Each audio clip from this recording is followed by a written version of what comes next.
6 de junho de 1944. Praias da Normandia.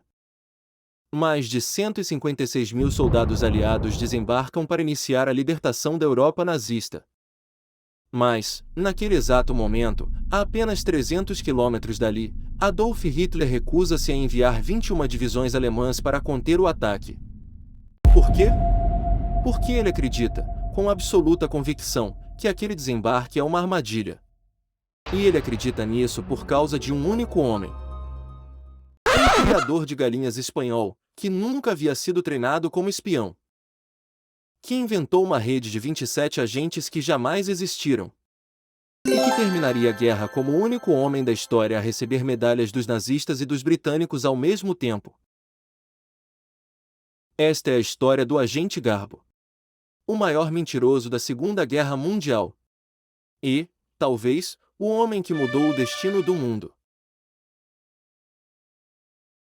Antes de começar, deixa eu te pedir um favor. Se você curte histórias reais que parecem ficção, deixa o like, se inscreve no canal e ativa o sininho.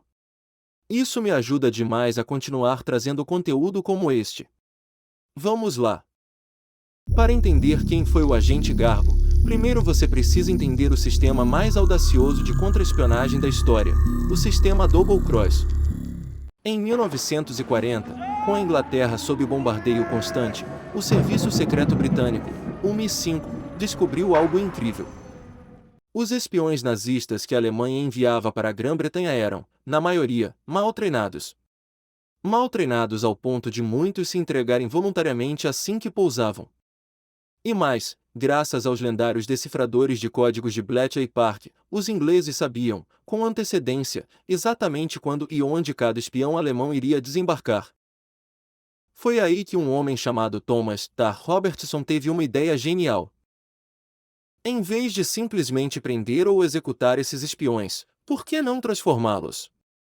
A ideia era simples e brilhante: capturar o espião alemão, dar a ele duas opções: colaborar com os britânicos ou ser executado por traição. A maioria escolhia colaborar. A partir daí, esses agentes continuavam mandando relatórios para a Alemanha, só que agora os relatórios eram escritos pelos próprios britânicos. Uma mistura cuidadosa de informações verdadeiras sem importância e mentiras estratégicas devastadoras. A operação era coordenada pelo Comitê dos 20, chamado assim porque o número 20 em algarismos romanos é 20, uma dupla cruz. O presidente do comitê era John Masterman, um historiador de Oxford que passou 4 anos preso em um campo alemão na Primeira Guerra Mundial. Os espiões capturados eram levados ao Camp 020, em uma mansão sombria nos arredores de Londres, e interrogados por um homem aterrorizante chamado Tim I. Stevens, apelido dado por causa do monóculo que ele usava até para dormir. No fim da guerra, o resultado era esmagador: praticamente todos os espiões nazistas enviados à Inglaterra foram capturados. Mais de 120 deles foram virados. E o melhor de tudo? Os alemães nunca descobriram. Mas, entre todos esses agentes duplos, um se destacaria como o maior de todos. E o mais improvável. Barcelona, 14 de fevereiro de 1912. Nasce Juan Pujol Garcia. Filho de uma família liberal, Juan cresce odiando dois tipos de pessoas, comunistas e fascistas. Para ele, ambos representam tudo de pior que a humanidade pode produzir. Quando estoura a Guerra Civil Espanhola, em 1936, Juan se recusa a lutar. É preso. Foge. Escondido na casa dos pais da namorada. Acaba forçado a servir nos dois lados do conflito, e desenvolve um ódio profundo pelo regime de Franco. Após a guerra, ele tenta a vida como criador de galinhas. E fracassa. Aliás, fracassa em quase tudo que tenta. Foi um péssimo aluno. Um soldado pior ainda. Tentou abrir vários negócios. Todos quebraram. Mas, em 1939, quando a Segunda Guerra Mundial começa e Hitler avança pela Europa, Juan Pujol toma uma decisão estranhíssima para um homem sem nenhuma experiência militar ou de inteligência. Ele caminha até a Embaixada Britânica em Madrid e oferece seus serviços como espião. Os britânicos riem. Recusam. Juan tenta de novo. Recusam de novo. Tenta uma terceira vez. Recusado. Foi aí que Juan teve uma ideia maluca. Se os britânicos não querem, ele vai oferecer seus serviços aos nazistas. Seu plano era se infiltrar como espião alemão para depois oferecer essa cobertura aos ingleses.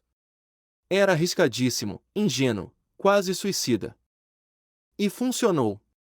A Abwehr, o serviço secreto alemão, aceita. A Abwehr dá a Juan uma missão clara: ir para Londres, recrutar uma rede de informantes britânicos e enviar relatórios sobre tropas, navios e fábricas. Eles dão dinheiro, tinta invisível, códigos secretos. Juan pega o dinheiro, sai da Espanha e vai para Lisboa. Não para Londres. Para Lisboa, em Portugal. Em um quarto de hotel modesto na capital portuguesa, Juan Pujol, que nunca havia pisado em solo britânico, começa a fazer algo absolutamente inacreditável. Ele compra um guia azul de Londres. Estuda mapas em uma biblioteca pública. Lê revistas inglesas atrasadas. E começa a inventar a Inglaterra. Inventa cidades que ele acha que existem. Inventa portos. Inventa fábricas. E começa a mandar relatórios detalhados para Berlim, todos baseados na sua imaginação e em pesquisa de biblioteca. Os alemães adoram. Acham os relatórios geniais. Pagam. Pedem mais. Mas Juan tem um problema. Ele não pode dar conta de tantas regiões da Inglaterra sozinho. Então, ele inventa mais espiões. Inventa um português chamado Carvalho. Um suíço chamado Gerbers. Um venezuelano sem nome. Um garçom de Gibraltar chamado Fred, que supostamente trabalha em uma caverna em Londres. Cada um desses agentes, todos imaginários, manda informações sobre uma região diferente do Reino Unido. E, claro, ele comete erros bizarros. Em um relatório, descreve homens em Glasgow se entregando a danças e bebida, algo que jamais aconteceria na Glasgow real, conhecida pelo seu calvinismo rígido. Mas os alemães? Engolem tudo. Em fevereiro de 1942, os criptógrafos britânicos finalmente decifram uma das mensagens da Abwehr e descobrem, atônitos, que existe um tal espião alemão em Londres mandando relatórios fantásticos sobre uma rede de espiões que ninguém no MI5 conhece. Eles entram em pânico. Começam uma caça humana imediata. Até descobrirem que o espião alemão é o mesmo cara que tentaram recusar 3 vezes. Em abril de 1942, Juan Pujol e sua família finalmente desembarcam em Londres. Ele recebe um codinome: Garbo. Uma homenagem à atriz Greta Garbo, considerada na época a maior atriz do mundo. Porque, segundo seu controlador britânico, Juan Pujol era o maior ator do mundo. Ele recebe um oficial de caso, um inglês de origem espanhola chamado Thomas Harris, que falava espanhol fluente e era também um marchand de arte. Juntos, Pujol e Harris formaram talvez a maior dupla criativa da história da espionagem. Eles escreveram, juntos, mais de 315 cartas detalhadas, com média de 2.000 palavras cada. Mais de 5.000 páginas de pura ficção, cuidadosamente construídas. A rede de agentes inventados de Garbo cresceu de 5 para 27 espiões totalmente imaginários, espalhados por toda a Grã-Bretanha. Quando algum subagente fictício começava a se tornar inconveniente, Pujol simplesmente o matava. Em um caso famoso, ele publicou um obituário falso em um jornal britânico, e a Abwehr enviou condolências formais à viúva inexistente. Os alemães confiavam tanto em Garbo que decidiram não enviar mais nenhum espião novo para a Inglaterra. Para que mandar mais? A rede de Garbo era perfeita. E os britânicos? Os britânicos agora controlavam absolutamente toda a rede de espionagem nazista no Reino Unido. Mas a maior mentira da história ainda estava por vir. Janeiro de 1944. Os alemães percebem que a invasão aliada da Europa está chegando. Eles entram em desespero. Onde os aliados vão desembarcar? Quando? Com quantas tropas? E, claro, eles recorrem ao seu agente mais confiável, Garbo. Era óbvio para qualquer general alemão que o desembarque seria no Pas de Calais. Era a travessia mais curta. Mas os aliados tinham um plano diferente: invadir pela Normandia, mais ao sul. E foi aí que nasceu a maior operação de engodo militar da história, a Operação Fortitude. Os britânicos criaram um exército inteiro que não existia. O fictício primeiro grupo de exércitos dos Estados Unidos, o Fusag, supostamente comandado pelo general mais temido pelos alemães, George Patton. Tanques infláveis. Aviões de madeira compensada. Lanchas de desembarque feitas de andaime e lona. Tudo posicionado no sudeste da Inglaterra, em frente ao Pas de Calais. E o trabalho de Garbo? Convencer os alemães de que esse exército era real. Entre janeiro e junho de 1944, Garbo enviou mais de 500 mensagens de rádio para Madrid. Em alguns dias, foram mais de 20 mensagens em 24 horas. E então, chega o dia 6 de junho. Dia D. Às 3 da manhã, horas antes do desembarque, Garbo manda uma mensagem urgente avisando os alemães que a invasão estava começando, calculadamente tarde demais para fazer alguma diferença, mas perfeita para provar a credibilidade dele. Os alemães só responderam às 8 da manhã.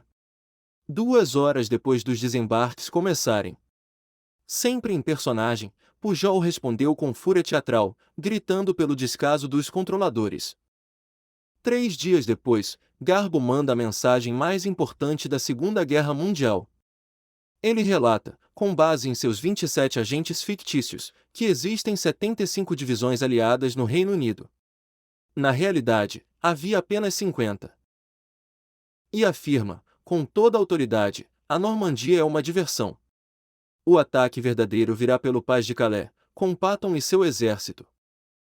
A mensagem chega diretamente ao alto comando alemão. E ao próprio Hitler.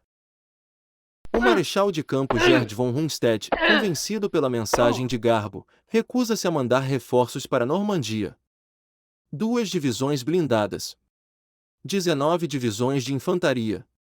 21 divisões inteiras ficam paralisadas no Pas de Calais durante julho e agosto inteiros, esperando uma invasão, que nunca veio. Enquanto isso, na Normandia, os aliados consolidam sua cabeça de praia, avançam pela França, e começam a libertação da Europa. Análises pós-guerra revelaram que 62 relatórios de Garbo foram incorporados aos resumos de inteligência do alto comando alemão durante a Operação Fortitude. Cada um deles era pura ficção. 29 de julho de 1944. Adolf Hitler, em pessoa, aprova a concessão da Cruz de Ferro de segunda classe ao seu agente mais valioso. Era uma honraria normalmente reservada a soldados que lutavam no fronte. E foi entregue a um criador de galinhas espanhol que jamais segurou um rifle. Em dezembro do mesmo ano, o rei George VI da Inglaterra concede a Pujol a Ordem do Império Britânico, o título de MBE. Juan Pujol Garcia se torna o único ser humano da história a ser condecorado tanto pela Alemanha nazista quanto pelo Império Britânico durante a mesma guerra. Mas a história ainda tem uma reviravolta. Após a guerra, Pujol fica aterrorizado com a possibilidade de retaliação nazista contra ele e sua família. Então, em 1949, ele faz o que sabe fazer melhor: ele mente. Pujol forja a própria morte por malária em Angola e desaparece. E vai viver, anonimamente, em Caracas, na Venezuela. Por 35 anos. Até que, em 1984, o escritor Nigel West o rastreia. Pujol concorda em sair do anonimato. Em 1984, ele volta a Londres pela primeira vez em décadas. É recebido pessoalmente pelo príncipe Philip. E visita os túmulos dos soldados aliados que morreram nas praias da Normandia. Juan Pujol Garcia morreu em Caracas aos 76 anos. Um homem que fracassou em quase tudo o que tentou na vida. Mas que, com nada além de uma máquina de escrever e uma imaginação extraordinária, salvou milhares de vidas.